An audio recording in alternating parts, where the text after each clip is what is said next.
Hi everyone, I'm Madonna and this is my tip of the day. And I thought I would chat about inflammation in the bloodstream and the sort of things that cause inflammation and what you can do about it. So because I do live blood and bioresonance, I see all sorts of things in people's blood.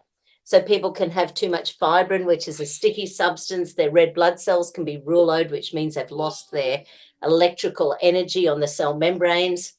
People can have all sorts of plant toxin allergens, so things like FODMAPs and salicylates and oxalates and histamines and things like that. Mast cell activation syndrome has gone through the roof in the last, well, certainly the last 4 years, but before that, electromagnetic radiation really increases mast cell activation as well.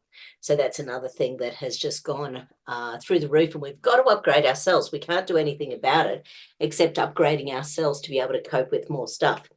So from a perspective of a hierarchy of what we can do to reduce inflammation, we need to be keeping our blood as thin as bull. And part of the way we do that is making sure we don't have toxins in there.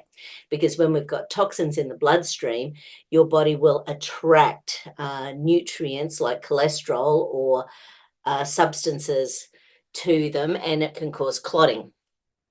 So we need to we need to basically keep our allergens nice and low. And if you've got a bioresonance, and I'll put a little link down the bottom for a few of my favorite things here, but if you've got a bioresonance, you can actually run your scan, your vital scan every day and see what foods your body is and is not dealing with on a daily basis. So, that's really quite amazing technology. Why so can't that you see red things? so that you are eating what your body loves you for on that day. Why can I see red things on the side of because of the way the shadow is going. So to keep the inflammation down, we can use things like ginger and turmeric, the old curcuminoids. We can use things like cayenne pepper. We can use things like prickly ash and cleavers. So there's lots and lots of herbs that help with blood thinning. There's also nutrients like nattokinase and don't do that. Nutrients like nattokinase that helps to break down clotting in the blood as well. I love vitamin D and K levels being really optimal. You can drink this one, darling.